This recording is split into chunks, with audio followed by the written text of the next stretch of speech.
ஒரு புது ஆர்டருக்காக ஒருத்தர் வராங்க. அவங்கக்கிட்ட அபி வந்து பேசி முடிக்கிறாங்க. அவங்க வந்து இந்த ஆர்டர வந்து உங்களுக்கு தாங்க தரோம். நீங்க நல்லபடியா முடிச்சு குடுங்க. இது ஒரு பெரிய ஆர்டர் உங்களுக்கு வந்து இந்த அளவு வந்து நாங்க கெயின் கிடைக்கும் அப்படின்னு சொல்லிட்டு சொல்றாங்க. அத கேட்டு அபியும் ரொம்ப சந்தோஷப்படுறாங்க. அடுத்து வந்து அவங்க பேசிட்டு வந்து வெளிய போறாங்க. போனா கரெக்ட்டா ராகவ் கிட்ட வந்து பேசிட்டு போறாங்க. அத பார்த்துட்டு வந்து அதிர்ச்சி அடையறாங்க அபி. உடனே ராகவ் கிட்ட வந்து அபி வந்து புரிஞ்சுக்காம சண்டை போடுறாங்க. என்ன நினைச்சிட்டு இருக்கீங்க? எங்களுக்கு வர ஆர்டர்லாம் இப்படி தான் தட்டி பறிக்கிறீங்களா? இவ்ளோ பெரிய கம்பெனியா இருக்கீங்க. ஆனா இந்த மாரி வந்து ரொம்ப சின்ன வேலையா செய்றீங்க அப்படி சொல்லிட்டு ரொம்ப மோசமா பேசுறாங்க. அத பார்த்துட்டு செமையா டென்ஷன் ஆயிடுறாங்க. லாவண்யா லாவண்யா சொல்றாங்க, "என்ன நினைச்சிட்டு இருக்க உன் மனசுல?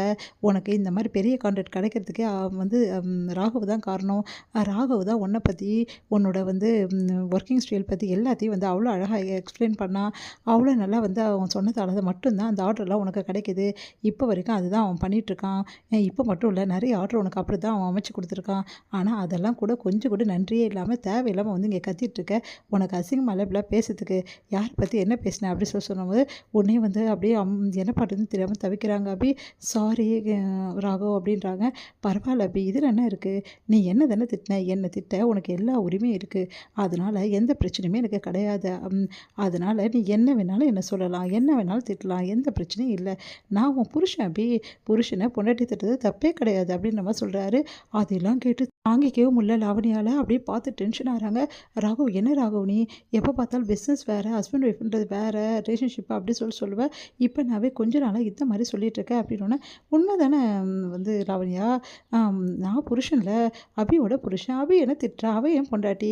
திட்டத்துல என்ன தப்பு இருக்கு? ஆனா அவ அஃபிஷியலா திட்டுறாளே! அவ என்ன பர்சனலா அவ திட்டுறா? எனக்கு பர்சனலோ, அஃபிஷியலோ ஆக மொத்தத்துல என்ன அவ திட்டுறா? எல்லா உரிமை இருக்கு அவள திட்டுறதுக்கு. நான் எதுவும் தப்பா நினச்சுக்கல. அதனால எனக்கு எந்த பிரச்சனையும் இல்ல. நீ ஆல்வேஸ் வெல்கம் அபி. நீ எப்போ வேணாலும் என்ன திட்டலாம்." அப்படின்னோனே, அபிக்கு ஒண்ணும் புரியாம என்னாச்சு ராகவுக்கு அப்படி சொல்லிட்டு யோசிச்சுட்டே போறாங்க. இங்க வந்து என்னாச்சுன்னு தெரியல. இந்த ராகவுக்கு இப்படி பண்றானே! அப்படியே அபி எது சொன்னாலும் ஓகே சொல்றானே! இதெல்லாம் என்னால பார்க்கவே முடியல அப்படின்னு லாவண்யா செம டென்ஷன் ஆயிடுறாங்க. இங்க முரளி கால் பண்ணி வந்து கேட்குறாரு, என்ன நடக்குது அங்கன்னு சொல்லிட்டு லாவண்யா எல்லா விஷயத்தையும் சொல்றாங்க. அத கேட்டு முரளிக்கு அப்படியே செம்ம டென்ஷன் ஆகுது. "என்ன சொல்ற லாவண்யா? ஆமா, சரி நான் சொன்ன மாரி எல்லா பேப்பர்ஸ் ராகவ் கிட்ட சைன் வாங்கிட்டல்ல?" அப்படின்னா, "அதெல்லாம் நான் வாங்கி வச்சுட்டேன். அதெல்லாம் பிரச்சனை கிடையாது. ஆனா இந்த ராகவ் பண்றது தான் ரொம்ப ஓவரா இருக்கு. நம்ம பண்ண பிளான் எல்லாம் கெடுத்துருவானோ?" "அதெல்லாம் ஒண்ணும் கெடுக்க முடியாது. ஏன்னா அபிய பத்தி எனக்கு நல்லாவே தெரியும். அபி ரொம்ப வந்து சுயமரியாதை அதிகமா உள்ளவங்க. அதனால இந்த பிரச்சனையே வராது. நம்ம நெனச்சபடி தான் நடக்கும்." அப்படி சொல்லிட்டு 2 பேரும் பேசிக்கிறாங்க. இங்க வந்து அபி ரொம்ப டென்ஷனா இருக்காங்க. ஒண்ணுமே புரியல. நான் தேவையில்லாம ராகவ போய் கேள்வி கேட்டேனே! ராகவ் மேல எந்த தப்புமே இல்ல. அவரு எனக்காக எவ்வளோ செய்றாரு. நான் ஏன் இப்படி நடந்துக்கிறேன்? ஐயோ! அபி ஏன்டி இப்படி நடந்துக்கிற? அப்படி சொல்லிட்டு புலம்பிட்டு இருக்காங்க. அங்க ராகவ் வராரு. ராகவ பார்த்துட்டு அபி வந்து ஐயய்யோ! என்ன பண்ணுறதுன்னு தெரியலையே! இவர் வராரு. இவர் முகத்துல கூட நம்மளால முழிக்க முடியாதுன்னு சொல்லிட்டு அப்படியே மறைஞ்ச மாரி நிக்கிறாங்க. "அபி ஒரு நிமிஷம் நான் பார்த்துட்டேன்" அப்படின்றாரு. "சாரி ராகவ். நான் ரொம்ப ஓவரா அர்ஜென்ட் பட்டுட்டேன்ல. ரொம்ப அவசரப்பட்டுட்டேன். நான் ஏன் இப்படி பண்ணேன்னு எனக்கே தெரியல. எனக்கே ரொம்ப கஷ்டமா இருக்குன்னோனே, நீ பண்ணது எல்லாமே நான் தப்பாவே நினைக்கல.